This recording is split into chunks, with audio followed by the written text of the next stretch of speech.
हम लोग पिछले 50 साल से, 60 साल से, 70 साल से, 100 साल से, 1000 साल से मंदिरों में जाने की जो हमने दौड़ लगा रखी है, जो भीड़ लगा रखी है, हमारे महापुरुष, तमाम महापुरुष बुद्ध से लेकर के मानवर साहब कांशीराम तक की अगर हम बात करें तो हमारे सारे महापुरुष जो वो ये कहते हैं कि मंदिर में नहीं जाना, भगवान को नहीं मानना, भगवान से हमारा कोई लेना देना नहीं है, भगवान हमें कुछ नहीं दे रहा है। लेकिन उसके बावजूद भी ये जो मंदिरों में जाने की जो होड़ लगी हुई है, ये जो मंदिरों में जाने की जा भी रहे हैं, पिट भी रहे हैं, सारे काम हो रहे हैं, रोज़ रोज कभी शंकराचार्य की स्टेटमेंट आती है, कभी कहीं राजस्थान का मामला होता है, कभी मध्य प्रदेश का मामला, कभी यूपी का मामला, साउथ के अक्सर ऐसे मामले आते हैं कि दलितों की मंदिरों में जाने पर पिटाई हुई। तो अगर आप दूसरे के घर में जाओगे, आप जाओगे तो पिटोगे, सीधी सी बात है। आपका मंदिरों से कोई लेना देना नहीं, लेकिन उसके बावजूद ही मंदिरों में जा रहे हो तो इसका मतलब आप अपनी बेइज्जती तो करा ही रहे हो, साथ ही साथ आपके जो बहुजन महापुरुष हुए हैं आप उनकी भी बेइज्जती करा रहे हो। आप नहीं चाहते कि जो बहुजन महापुरुष आपको बता करके गए, बाबा साहब डॉक्टर अम्बेडकर बता के गए कि सुबह को 2 घंटी बजती है, एक स्कूल की बजती है, एक मंदिर की बजती है, तय आपको करना जाना कहाँ है। मंदिर में जाओगे तो पूरी ज़िंदगी भिखारी रहोगे और स्कूल में जाओगे तो पढ़ लिख करके अफसर बनोगे। तो ये जो मंदिरों में जाने की होड़ है, ये हमारा मंदिरों से कोई लेना देना नहीं है। लेकिन जो लोग मंदिरों में जा रहे हैं वो मूर्ख है, पाखंडी है, वो हमारे समाज की भी बेइज्जती करा रहे हैं, अपनी तो करा ही रहे हैं। तो क्यों जाना चाहते हैं? आखिर मंदिर में है क्या? भगवान का आशीर्वाद लेना है, भगवान का आशीर्वाद लेना है। उनको लगता है कि भगवान जब तक उनको आशीर्वाद नहीं देगा तब तक शायद उनका कल्याण नहीं होगा, जबकि भगवान खुद उनके भरोसे बैठा है। अगर भगवान उनके भरोसे, भगवान उनको कुछ दे सकता था तो देना, भगवान क्यों नहीं दिया? 5000 साल तक यहाँ जो मूल निवासी है, जिसको हम शूद्र कहते हैं, वो गुलाम रहा, मंदिरों में नहीं चलने दिया, पानी नहीं पीने दिया, तालाबों पे बहन बेटियों के साथ बलात्कार हुआ, देवदासी प्रथा यहाँ रही, और शोषण हुआ, पल पल पर शोषण हुआ, शिक्षा नहीं पढ़ने दी गई, गले में हांडी और पीछे झाड़ू बांध दिया, और उसके बाद तब भगवान ने इनकी रक्षा नहीं की। वो बाबा साहब डॉक्टर अम्बेडकर इनके लिए लड़े और तमाम बहुजन महापुरुष इनके लिए लड़े, तब जाकर के इनके हाथ में कलम आई, तब जाकर के ये आम मूल धारा में शामिल हुए। और फिर भी भगवान के पीछे जा रहे हो, जो भगवान तुम्हारा कभी कल्याण करता ही नहीं है, जो भगवान तुम्हारे लिए बना ही नहीं है। भगवान खुद अपने मंदिर में अपना ताला नहीं खोल सकता, भगवान खुद अपनी अगरबत्ती नहीं जला सकता, वो तुम्हारे जीवन में क्या अंधेरा उजाला करेगा? तो ये धूर्त लोगों की पहचान है, जो अपनी भी बेइज्जती कर रहे हैं, समाज की बेइज्जती कर रहे हैं, और साथ साथ जो बहुजन महापुरुष हैं उनका जो है उनका भी अपमान कहीं ना कहीं हो रहा है इसमें। लेकिन ये मंदिर तो दलित ही बनाते हैं ना ज़्यादातर। देखिए मंदिर, मैं आपको बता रहा हूँ, मैं एक कहानी आपको लोगों को सुनाता हूँ कि एक मूर्तिकार था, वो टॉयलेट कर रहा था, वो जिस पर टॉयलेट कर रहा था जो पत्थर पड़ा था उस पत्थर को उसने देखा। मूर्तिकार दलित था, उसने उस पत्थर को देखा, उस पर नज़र पड़ी, उसने कहा ये पत्थर पे तो बहुत अच्छी मूर्ति बन सकती है।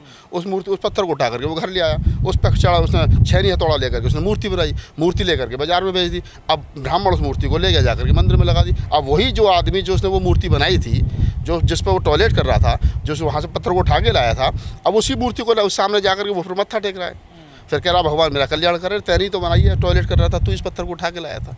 लेकिन ये जो अंधविश्वास है उसके दिमाग में घुसा रखा है कि जब तक तुम मूर्ति की पूजा नहीं करोगे, तब तक तुम भगवान की पूजा नहीं करोगे, तब तक तुम्हारा कल्याण नहीं होगा। मूर्ति की पूजा करने से, मंदिरों में जाने से सिर्फ एक आदमी का जो है वो कल्याण होता है, वो है ब्राह्मण, वो है पुजारी। पुजारी एक ऐसा बैंक है मंदिर जहाँ जितना भी पैसा आता है उस पर एक छत्र एक पुजारी का राज है। हम वहाँ पैसा चढ़ाते हैं, उस पैसे से पुजारी का घर चलता है, पुजारी के घर चलने के बाद उसके बच्चे देश विदेश में पढ़ रहे हैं, और हम लोग मंदिरों में लाने की लेन में लगे हुए हैं। तो हमारा दोनों तरफ से शोषण हो रहा है, मानसिक शोषण हो रहा है, आर्थिक शोषण हो रहा है, हर तरीके से हमारा शोषण हो रहा है। तो मंदिर में जाना बंद करना पड़ेगा। जब तक मंदिरों की लेन में लगे रहोगे तब तो यही हाल होना है। लेकिन ये घटनाएं जो ज़्यादातर राजस्थान, मध्य प्रदेश से ही क्यों आती है? रूरल एरिया हैं, लोग शिक्षित नहीं हैं, बौद्ध धर्म को नहीं समझ रहे हैं, बाबा साहब को नहीं पढ़ रहे हैं, और जो हमारे महापुरुष हैं उनको नहीं समझ रहे हैं। जब तक आप बाबा साहब को नहीं पढ़ोगे तब तक क्रांति होने वाली नहीं है। लेकिन नागपाल जी, आप कह रहे हैं कि जो ग्रामीण क्षेत्र है वहाँ ऐसी घटनाएं आती हैं। राष्ट्रपति कोविंद को भी जो मंदिर में नहीं घुसने दिया गया था, हाँ, तो मार दी गई थी। देखिए मेरी बात सुनो, तो पढ़े लिखे हैं राष्ट्रपति हैं। हाँ, तो पढ़ा लिखा होना अलग चीज़ है। कोई IAS होने के बाद में क्या नाम है, नगरकोट की या वैष्णो देवी की जात को जाए तो उसका पढ़ा लिखा, वो किताबों का पढ़ा लिखा है ना, मूवमेंट का पढ़ा लिखा थोड़ा ही है। जब तक आप मूवमेंट को नहीं समझोगे तब तक आप ये नहीं समझोगे कि बाबा साहब डॉक्टर अम्बेडकर ने कहा क्या। आपने MA PhD तो सारी दुनिया कर रही है, लेकिन जब तक आप बाबा साहब की कोटेशन को नहीं पढ़ोगे, बाबा साहब क्या कह के गए, बहुजन महापुरुषों का क्या उद्देश्य था, तब तक आप उसे नहीं पढ़ोगे तो क्या फायदा आपका शिक्षित होने का। लेकिन राष्ट्रपति एक नंबर का आदमी होता है, पहला व्यक्ति होता है देश का, उसके साथ में जो ऐसी घटना घटती है, क्या पुजारियों को कुछ डर नहीं लगा? नहीं, जब पुजारियों को क्या डर लगना था, पता है ना दलित है। ये देश की विडम्बना है कि अगर इस देश के अंदर आप समझिए ना, अगर दलित अगर राष्ट्रपति बन जाए वो तब भी दलित रहता है, और ब्राह्मण अगर 10वीं फेल भी हो ना वो तब भी ब्राह्मण ही रहता है। ये जाति है कि कभी जाति नहीं। सोशल मीडिया पर कई लोग लिखते हैं कि ये जो मंदिर में जो दलित जाते हैं, ये जो पिट रहे हैं ना, और पिटने। हाँ बिल्कुल, मैं खुद कहता हूँ ये ज़्यादा पिटने चाहिए। मैं तो पीटने वालों से कहता हूँ इनको इनाम दो, पीटने वालों को यार। ये जो पीटने वाले लोग हैं इनको इनाम देना चाहिए। मैं तो कह रहा हूँ उनको घी पहुँचाओ जो लोग दलितों को पीट रहे हैं। कम से कम ये बाबा साहब की नहीं मान रहे, बुद्ध की नहीं मान रहे, कबीर की नहीं मान रहे, नानक रविदास फूले की नहीं मान रहे, जिन्होंने पूरा मंदिर में जाने का विरोध किया, पेरियार की नहीं मान रहे। कम से कम ये पिटने के बाद ही जाना बंद कर दें। समझ लोग हैं ना, उनका क्या कसूर है? ना समझ क्या है? जो भगवान तुम्हारा कल्याण कर ही नहीं सकता, जो भगवान तुम्हारे लिए बना नहीं है, जो भगवान के मंदिर में जाने से, अरे तुम देखो ना, भगवान के अगर तुम दर्शन कर दो भगवान अपवित्र हो जाएगा, तो इसका मतलब भगवान से ज़्यादा ताकत तुम्हारे अंदर है।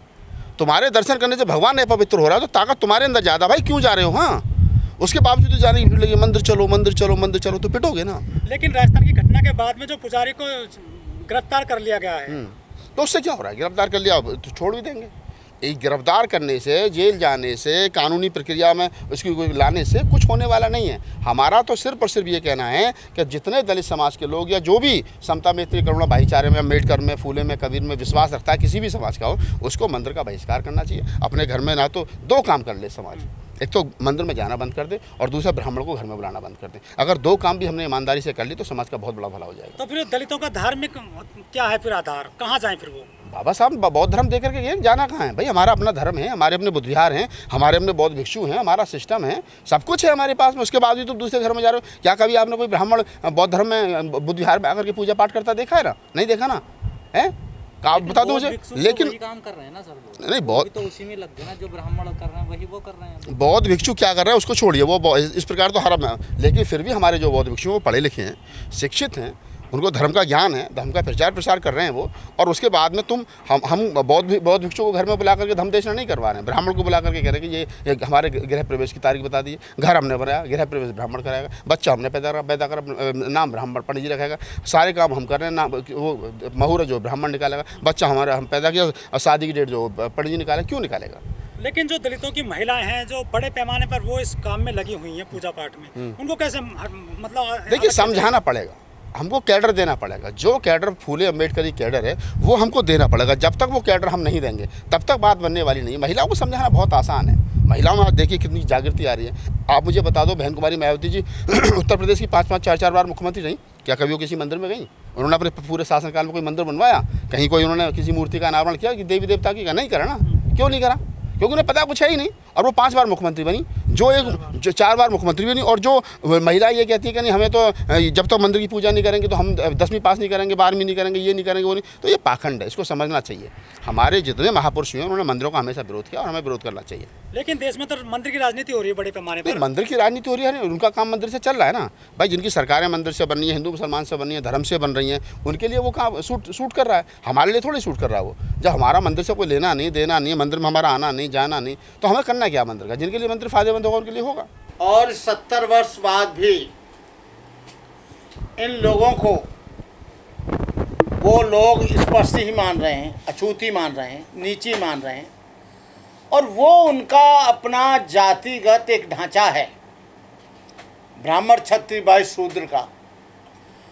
तो ये इनको अभी ये होश नहीं आ रहा है कि डॉक्टर अंबेडकर बहुत दिन पहले कह गए कि तुम अपना संस्कार, अपना विचार, अपना धार्मिक चिंतन अलग बनाना, लेकिन मान न मान मैं तेरा मेहमान जबरदस्ती हिंदू बने बैठा है।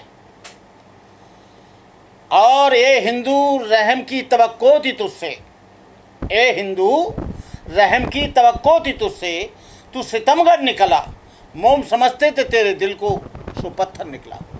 आज भी वही हजारों वर्ष बाद ही मंदिरों में ही नहीं, इनके साथ डिस्क्रिमिनेशन कॉलेजों में होता है, गांव में होता है, गलियों में होता है, घर पर होता है, हर जगह होता है, सरकारी कार्यालय में होता है। और यही नहीं, इनके साथ भेदभाव। अभी एक जगह का आया था, एक कोई राजस्थान का है, कोई एमपी, तो वो बोल रहा है कि मेरे को मीटिंग में नहीं बुलाते ये, जबकि मैं यहाँ का एमपी हूँ। वो सारे पत्रिकाओं में आया। अरे भाई तू एमपी जरूर है, लेकिन एमपी से पहले तू शेड्यूल कास्ट है। एमपी से पहले तू नाई है, धोबी है, धानुक है, कहार है, लोहार है, तेली है, तमोली है, पाची है, काची है, हीरे गड़रिया है। और जो लोग अपने को सर्वोपरि मानते हैं वो तुझे क्यों बुलाएंगे?